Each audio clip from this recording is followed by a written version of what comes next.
Hey everyone, welcome back to another video from Crazy Gamer.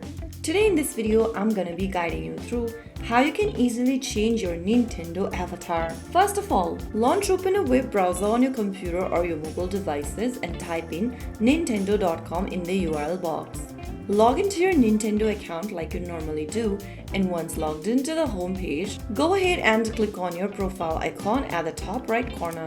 Now click on your initial or your profile avatar in the pop-up, and this will take you to this Create New Me option. Click the Create New Me option and then go ahead and select a style for your me or your avatar.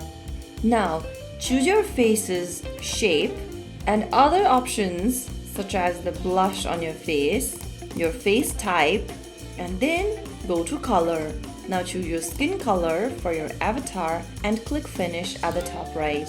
Now click on save to save this particular avatar or me, and then you have successfully changed your me. Select the me and then click on select this me in order to select it and click on yes.